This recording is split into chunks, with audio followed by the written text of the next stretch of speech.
This is Agriculture Today, and I'm Shelby Varner with the K-State Radio Network. Romulo Lollato, K-State wheat production specialist, begins the show today discussing winterkill in wheat. He says if Kansas growers should be concerned. Keeping today's show rolling is Jenny Ifft, Flinchbaugh Agricultural Policy Chair at K-State, and Brady Brewer, K-State Associate Professor in Agricultural Economics, as they talk about a webinar series that is beginning and outline their Ad-Hoc Payments presentation. K-State dairy specialist Mike Brouk ends the show previewing K-State's upcoming dairy days being held February 19th in Westside and February 20th in Seneca. That and more is coming up ahead.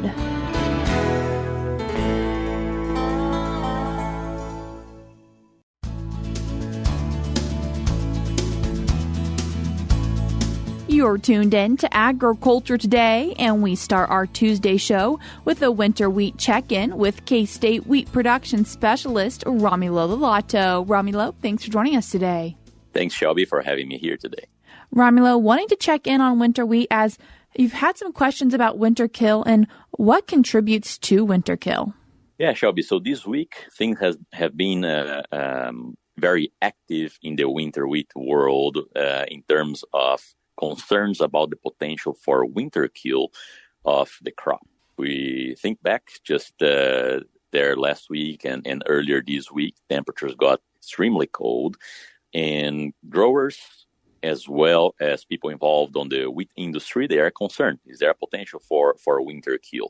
And we're hearing every types of reports out there, so we thought it might be good to give an update on what are some considerations, what do we need to be looking for, and, what's the potential for winterkill here. So you asked about some of the factors that drive these, right? And if we think of things that drive winterkill at this time of the year, there are both things related to the crop as well as things related to the environment, right? And so the most important factors, if we think just of the crop's perspective, it would include, is that crop properly cold hardened last fall? So did they have enough time to accumulate those anti-freeze substances and really get cold hardened last fall? And is the root well developed, right? So those are two important things, as well as, other damages. There are damages from pests and things along these lines. But predominantly here was the crop well cold hardened last fall, and we have a good pillar and root system developed. And then from a environmental perspective, I guess some important factors include, of course, how cold did it get in terms of air temperature, right? Did that translate to soil temperatures? In other words, were soil temperatures as cold as what we saw in the air? Was there any snow cover, right? And what is the soil moisture condition? So overall, those are the important crop and environmental factors that we need to be evaluating in order to have any idea about potential for winterkill. Did we reach any of those thresholds to have concern about winterkill? Yeah, so that's an important question, right? So how did the weather fare in terms of the air and soil temperatures, right? So definitely air temperatures were extremely cold. So if you think between that January 18th through the 21st, right, those 3 days, in some parts of the state, the air temperatures have dropped as low as about negative 15 degrees, right? Especially in kind of in lower valleys of the state. And so that's extremely cold, and definitely cold enough to cause quite a bit of leaf burn in the crop. And if the soil temperatures then also reach those levels, definitely we would be concerned with winterkill, absolutely. Now, I guess whenever we look at the soil temperatures, and the Kansas Mesonet is a really good resource for that, but we look at the 2-inch soil temperature, which is roughly where the crown of the wheat crop is at this point in time. I mean, it's probably a little bit above that, but 2-inch give us a really good idea. Temperatures really never dropped below about 20 degrees, right? So at the soil level, which right now is what really matters in terms of winterkill, temperatures were never below about 20 degrees. Can we see any winterkill from that? Well, typically, soil temperatures at 20 degrees, we're fairly safe, right? We start to get concerned, potential for winterkill if soil temperatures get to the low teens and even the single digits, right, so we start to get really concerned. But it seemed like, at least in our mesonet stations across the state, we didn't record anything below that low 20s, right? And so from that perspective, we could say that we're probably on the safer side, right? Another thing that probably also drives us being more on the safer side was that there was still some snow cover, particularly in north central Kansas, and northeast Kansas, although there's not a lot of wheat in northeast Kansas, right? There was still some snow cover in parts of the state. Wherever the crop had snow cover, 2-3 inches of snow, it should have been saved, right? It's important to remember that snow will buffer any changes in soil temperature. So perhaps the air temperatures above could be negative 15, but below that snow, it's probably going to be close to that 30, 32 or so, right? And so snow really buffers changes in soil temperature as function of the air temperature above. So wherever there was snow cover, which is predominantly central, north central, and northeast Kansas, the crop is probably safe. Other weather condition that kind of impacts the likelihood of winterkill is soil moisture conditions, right? Was there moisture in the soil, right? So if we think, now these, we need to look back in the fall and late fall into the beginning of winter, that late October into November and even December, we had considerable amount of rainfall around the state. So there was soil moisture kind of probably in the predominantly across the state. So that would have helped also changes in the soil temperature to be decreased, right? So that moist soil, it buffers also changes in soil temperature. So the temperature in the soil changes slower when we have a moist soil. So definitely those are a few things that likely helped the crop made through this cold spell. So just recapping now, even though air temperatures got to levels that could damage the crop, probably the soil temperatures were kept warm enough that it will help the crop survive.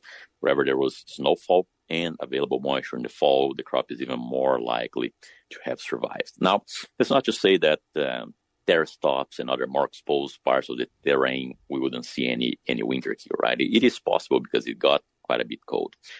Now, so again, these are some of the things from the weather perspective of what we just saw, right? But what about the crop, right? What's the crop condition across the state, and how can these impact the likelihood of us seeing any winterkill?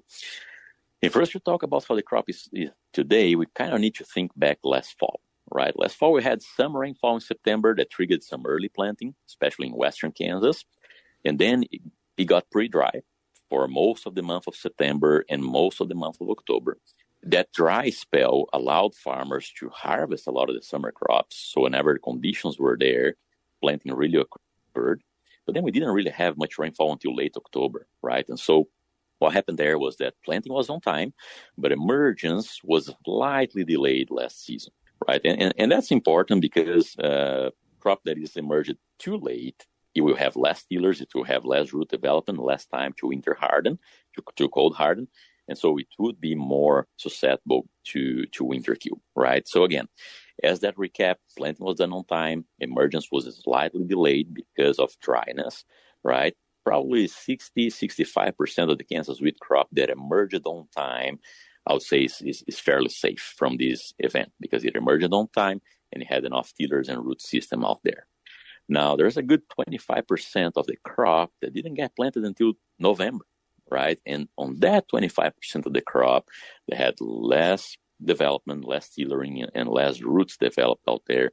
That's probably the crop that would be more exposed to any potential for a winterkill. Again, and especially in parts of the terrain that might be more exposed, like terrace tops or other parts of the terrain like this.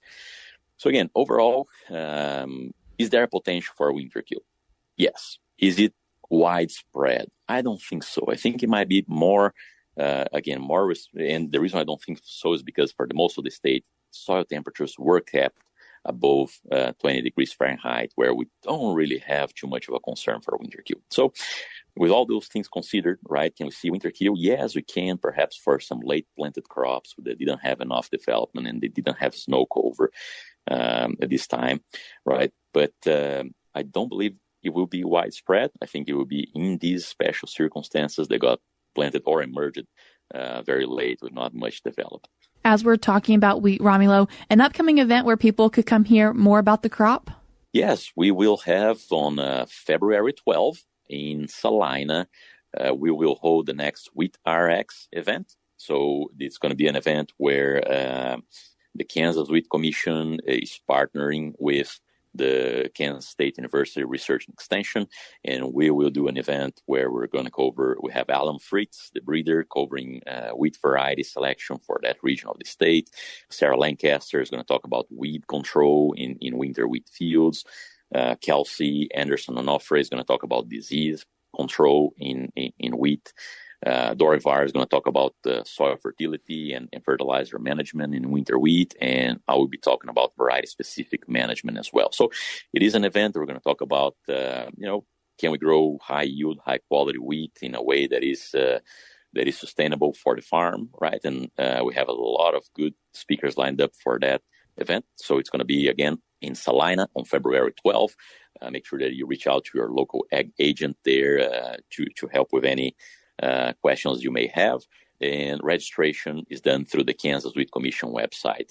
So everything is in place for that event to take place at the Great Plains Manufacturing Building, and there will be a very nice tour of the building afterwards as well for us to have some discussions about no-till planting equipment and whatnot. So we're excited with it coming up now on February 12th. Romulo, I appreciate you taking the time to join us today. Thank you, Shelby. I appreciate the chance to be here. That was K-State Wheat Production Specialist Romulo Lollato. I will put a link in today's show notes on agtoday.net where you can learn more about this upcoming Wheat RX event on February 12th. We're cutting to a short break now on Agriculture Today, but we'll be right back.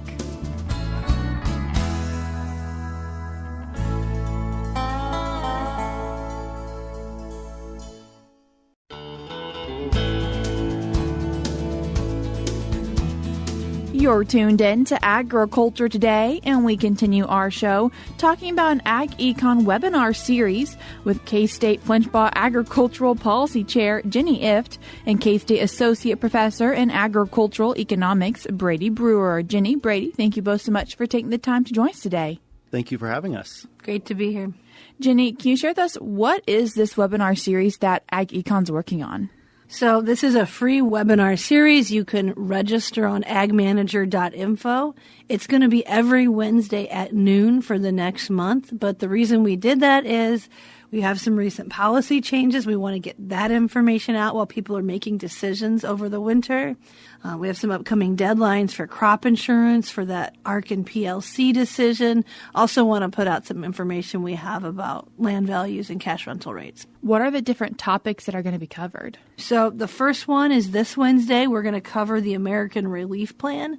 So we're going to get into the details of what we think those economic assistance payments will be, and look at how important they might be for what Kansas farm income was in 2024. Mark Dykman of the Kansas Farm Management Association is going to get into that. I'm going to give a brief overview of what we know about the natural disaster payments. So we know less about those than economic assistance payments, but I'm going to give people an idea of what we're expecting for those. What is week 3's webinar? So the third week, Robin Reed and I will talk about the choices producers with base acres have to make between ARC and PLC. That's agricultural risk coverage and price loss coverage.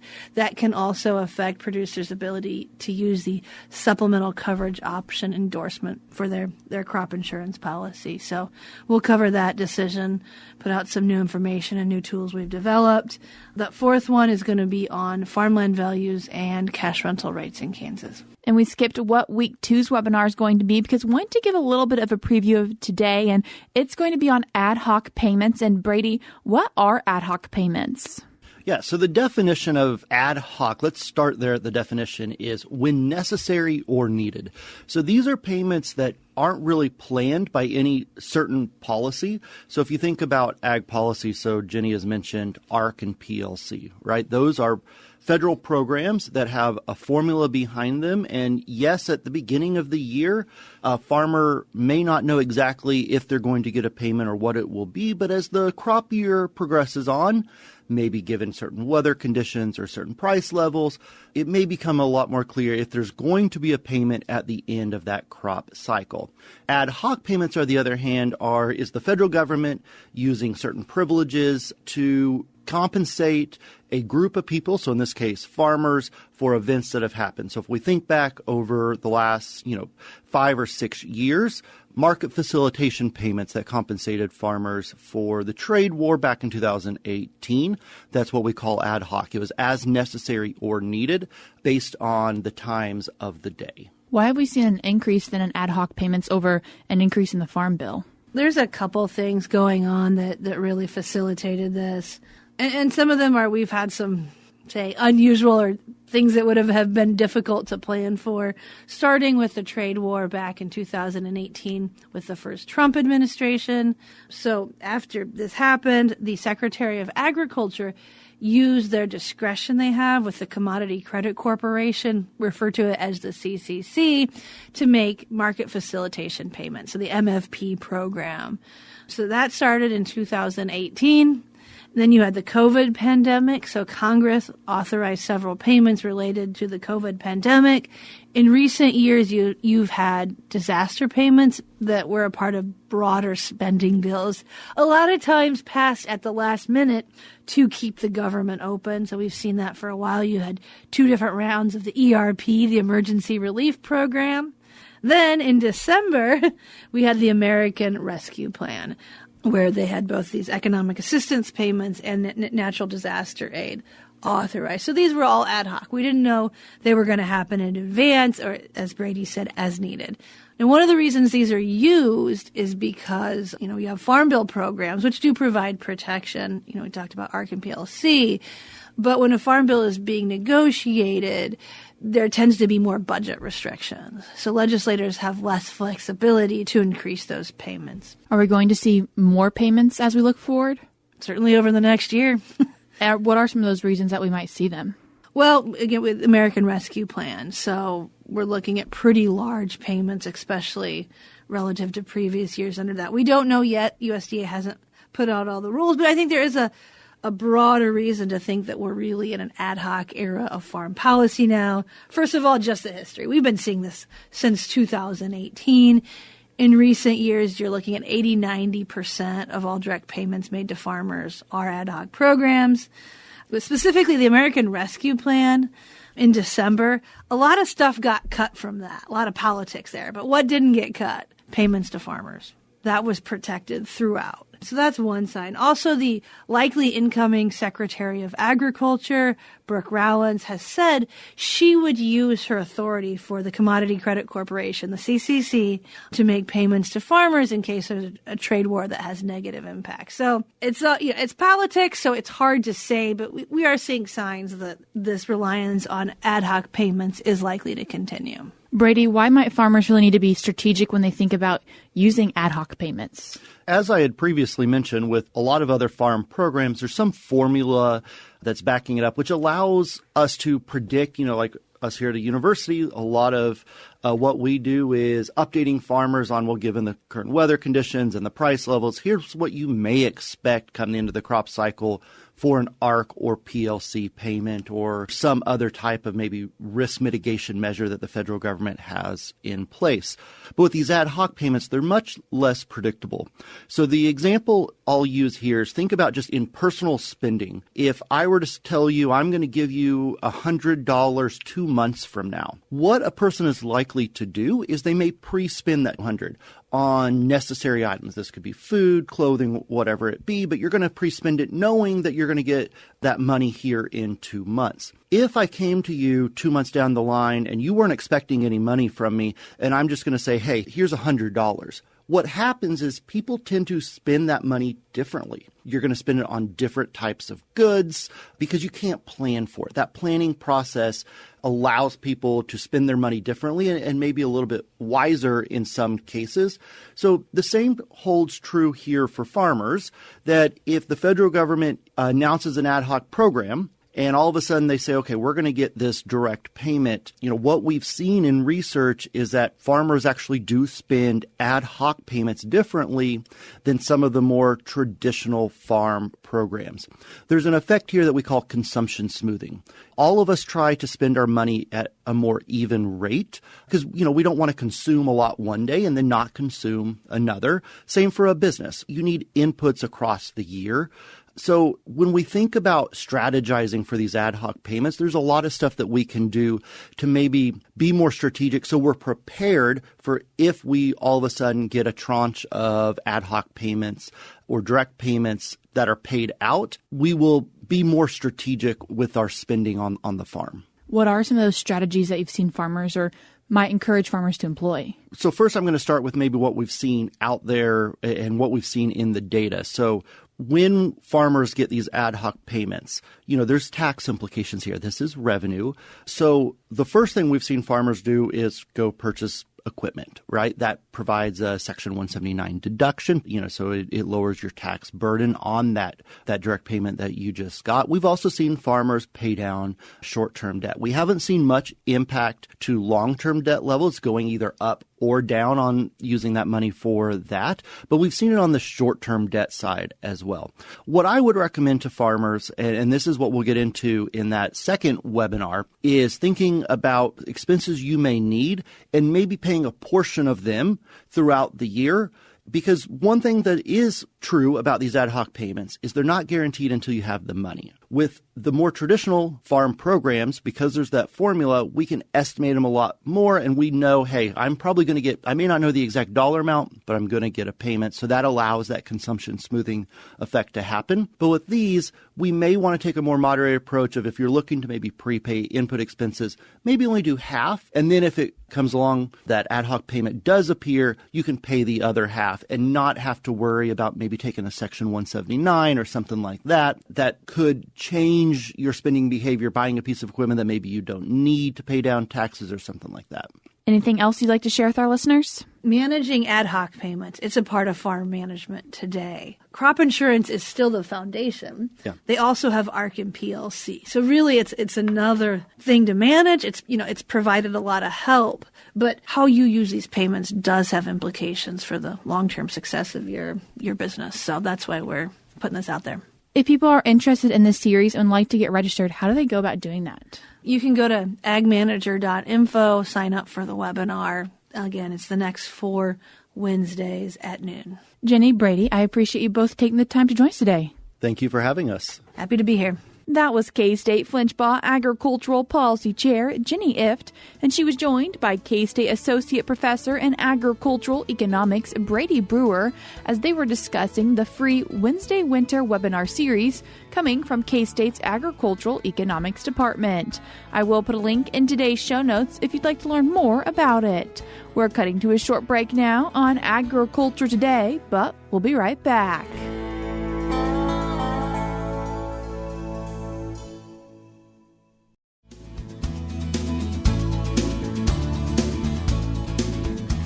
Welcome back, and thanks for joining us on Agriculture Today over the K-State Radio Network. Along with Shelby Varner, I'm Jeff Wickman. We end today's program with this week's Milk Lines. Kansas State University's annual Dairy Days is scheduled for February 19th in Whiteside and February 20th in Seneca.